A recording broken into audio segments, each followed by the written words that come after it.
안녕하십니까. 이어서 경남 소식입니다.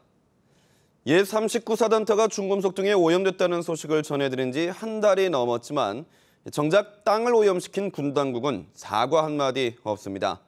모든 책임을 창원시에 넘겼다는 게 39사단의 입장입니다.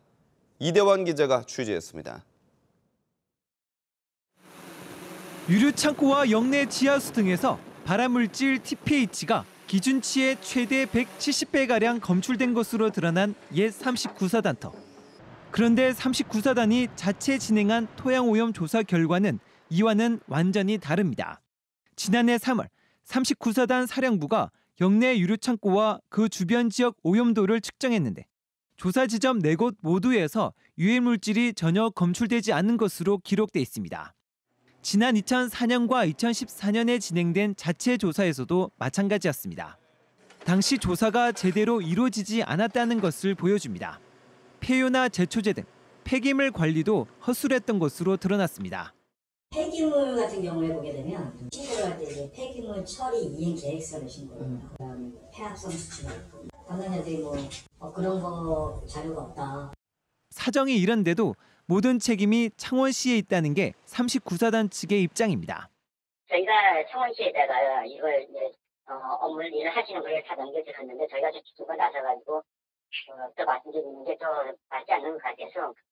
시민들이 살 수 있는 주거지역으로 개발될 건데 여기에 대해서 최소한 시민들에게 창원 시민들에게 죄송하다라는 사과의 말씀은 있어야 될 것 같고. 부산 하야리아 부대와 전주 35사단 등 지난 2008년 이후 군부대에서 토양 오염이 확인된 경우는 130여 건.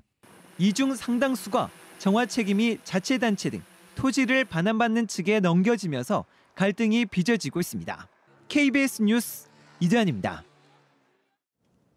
KBS 창원 보도국의 송현준, 이대환, 김한빈, 이정태 기자의 창원 옛 39사단터 오염 실태 연속 보도가 방송기자연합회가 주관하는 제92회 이달의 방송기자상을 수상했습니다.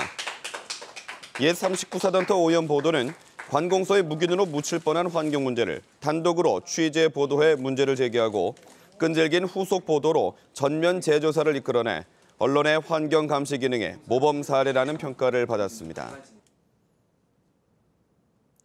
창원의 한 고등학교 근처에 금속 가공 제품을 생산하는 공장이 들어서자 학생들의 건강이 우려된다며 학부모들이 항의하고 있습니다. 창원시는 공장 승인 과정에서 학교 측의 반대 의견을 고려하지 않는 등 석연치 않은 행정을 보여주고 있습니다. 송현준 기자가 보도합니다. 창원의 한 고등학교입니다. 지난 2월 이 학교 80여 미터 앞에 대형 축전기 등을 생산하는 공장이 들어섰습니다. 독성 물질이 함유된 페인트를 사용하고 녹을 벗겨내는 과정에서 대기 오염 물질이 발생하는 것으로 드러나자 학부모들이 반발하고 나섰습니다. 학교에서 88m 떨어진 금속 공장에서 매일 배출되는 먼지와 악취를 창원시가 말하는 법적 기준과 허용 기준이 우리 아이들의 건강을 어떻게 지켜주겠습니까? 문제는 이 공장의 공정을 추구하는 과정에서 보여준 창원시의 석연찮은 행정입니다. 학교 앞 200m 안에 대기 오염 물질 배출 공장이 들어설 경우 교육청 측과 협의를 하고 이를 반영해야 합니다. 하지만 창원시는 오염 배출 시설 설치 불가라는 교육청의 의견을 묵살했습니다. 이런 유해성에 관해서는 여러 차례 호소를 했습니다. 아주 절실하게, 간절하게.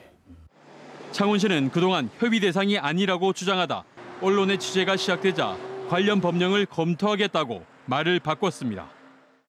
도당 시설하고 쇼트 시설, 이 대기 배출 시설에 해당이 되기 때문에 그 시설이 이제 학교 보건법상 배출 허용 기준을 초과하면은 입지를 못하도록 되어 있기 때문에. 해당 업체는 학생들에게 피해가 없도록 하겠다고 밝혔지만 학생의 건강권과 학습권을 우려하는 학부모들의 반발이 확산되고 있습니다. KBS 뉴스 송현준입니다.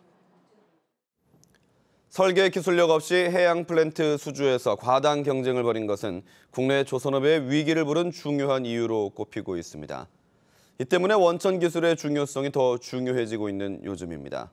최재훈 기자가 보도합니다. 선박용 배관을 전문으로 생산하는 조선 기자재 업체입니다. 지난해 매출액은 570억 원으로 10년 만에 6배 이상 뛰었습니다. 10건의 국제 인증과 6건의 특허 등 끊임없는 기술 개발과 기술 인력 투자로 조선업의 경기 부침을 극복해 왔습니다. 저희는 이거를 0.8mm 두께를 용접을 할 수 있는 기술과 공법을 개발해서 전 세계 대형 선박 85%의 대형 엔진을 공급하는 독일 기업의 부산 공장입니다. 많은 국내 조선사도 이 기업의 기술료를 지급하고 엔진을 만듭니다. 독일 본사의 기술 개발 인력만 5천 명이 넘습니다. 시장의 요구와 선주들의 요구, 여러 가지 또 환경 규제나 그러한 것들에 만족하는 엔진을 만들어야 되기 때문에 실제는 매년 새로운 엔진이 개발되고 있고, 반면 해양 플랜트 수주 경쟁을 벌였던 국내 대형 조선사들은 자체 설계 기술도 가지지 못한 채 수주에만 주력하다 위기를 맞았습니다. 설계 같은 경우는 지금 미국이나 유럽에서 하다 보니까 설계 변경이 생기면 거기에서 한두 달 정도 시간이 소요되고, 이러다 보니까 낙기 지연, 공기 지연으로 인해서 상당한 손실이 발생됩니다. 이처럼 원청 기술은 위기일수록 더 중요해집니다. 전문가들은 국내 조선업이 향후 경쟁력을 유지하기 위해선 국책은행이 구조조정에 칼자루를 쥐고 있는 이때 정부 차원에서 기술 개발 방안도 마련해야 한다고 지적합니다. KBS 뉴스 최재훈입니다. 요즘 같은 영농철에는 농촌마다 일손 구하기가 하늘의 별 따기만큼이나 힘든 일이 되고 있습니다.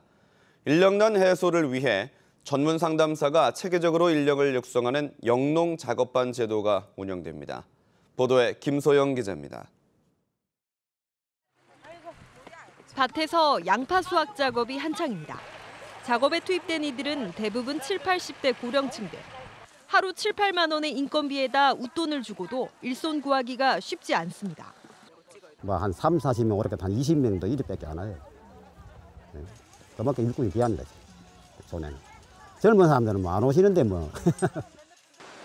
이 같은 고질적인 인력난을 해소하기 위해 농협과 지자체가 합동으로 영농 작업반을 운영합니다. 각 농협에 운영 중인 농촌인력중개센터에 전문 상담사를 배치해 정예 작업반을 육성하는 제도입니다. 전문 상담사는 더 숙련된 일솜씨를 익힐 수 있도록 일꾼들을 교육하고 교통편과 숙식을 제공합니다. 전담 인력 채용과 교통 지원, 교육비 등에 투입될 비용은 센터 한 곳당 약 6천만 원. 농협과 자치단체가 각각 절반씩 비용을 분담합니다. 농협과 지자체 이렇게 같이 노력을 해서 인력의 수급에 관한 정보를 제공할 뿐만 아니라 교육, 훈련을 통해 가지고 농협과 각 지자체는 상반기 안에 전국 30여 곳에서 영농 작업반 운영을 위한 협약을 체결할 계획입니다. KBS 뉴스 김소영입니다.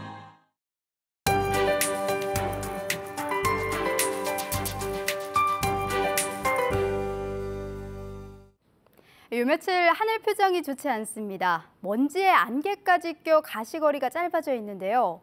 미세먼지 농도가 조금 높은 점 염두에 두셔야겠고요. 오늘과 내일 아침부터 오전 사이엔 빗방울 또는 비가 지나는 곳이 있겠습니다. 야외 활동 계획하신다면 오후에 잡는 것이 좋겠습니다. 오늘은 기압골의 영향을 받겠습니다. 현재 남부지방을 중심으로 구름량 가득한 모습이고요. 안개도 자욱합니다. 낮까지 연무나 방무가 남아있는 곳이 있겠습니다. 동부지역입니다. 오늘은 아침과 낮 기온 모두 내림세를 보이고 있습니다.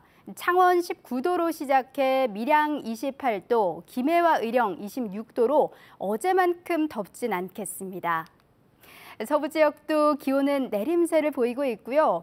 지금 빗방울이 떨어지는 곳이 있습니다. 집 밖을 나선다면 작은 우산 하나 챙기셔야겠습니다. 현재 기온 살펴보면 진주 18도로 시작해 하동 25도, 거창과 함양 26도로 예년 수준을 유지하겠습니다. 바다의 물결은 0.5에서 최고 1m로 모든 해상에서 잔잔하게 일겠습니다. 어느덧 6월이 성큼 다가왔습니다. 더워질 일만 남았는데요. 낮엔 덥고 아침, 저녁으론 서늘하겠습니다. 일교차에 주의하시기 바랍니다. 기상정보였습니다. 창원고용노동지청이 STX 조선해양의 법정관리 결정에 특별지원반을 꾸리기로 했습니다. 창원지청은 STX 조선이 법정관리에 들어가면 많은 협력업체 파장이 예상된다며 근로자 지원에 나서겠다고 밝혔습니다. 특별지원반은 사업주 융자 지원과 체불임금 청산, 생계비 지원, 직업훈련을 통한 고용 안정 대책도 담당합니다. 경남 지역 어린이집 가운데 정부의 평가 인증을 받은 곳이 70%도 안 되는 것으로 나타났습니다. 하선영 경남도의원은 보건복지부의 자료를 분석한 결과 경남 지역 전체 어린이집 3,300여 곳 가운데 정부의 평가 인증을 받은 곳은 2,200여 곳으로 68%에 그쳤다고 밝혔습니다. 이는 전국 광역자치단체 17곳 가운데 16위로 최하위권입니다.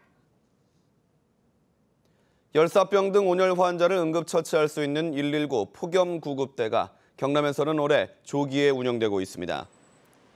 경상남도는 경남 도내 18개 소방서에서 온열 손상 환자 특별 구급 교육과 폭염 대응 구급 장비 탑재를 끝내고 9월 30일까지 119 폭염 구급대를 가동합니다. 경남은 지난 2014년 폭염 피해 환자가 37명, 지난해는 45명이 발생했으며 최근 5년간 6명이 숨졌습니다. 가야국의 하나인 다라국의 왕성으로 알려진 합천 쌍측면 다라국성을 국가사적으로 지정하는 작업이 추진 중입니다. 경남발전연구원 역사문화센터는 다라국성의 체계적인 보존과 관리, 관광 자원화 등을 위한 기초 작업으로 국가사적 지정을 추진 중에 있으며 이를 위한 학술 용역을 진행하고 있다고 밝혔습니다. 진주 지역 대표 봄 축제인 제15회 진주 논계제가 오늘까지 진주성과 남강에서 열립니다. 이번 행사는 어제 저녁 논계의 혼을 기리는 의암별제를 시작으로 임진왜란 진주성 전투에서 순국한 민관군 7만여 명의 넋을 기리는 논계 순국 재현극 등의 행사가 이어집니다. 축제 기간에는 제19회 진주 탈춤 한마당과 스트리트 댄스 페스티벌 등도 이어집니다. KBS 뉴스를 마칩니다. 고맙습니다.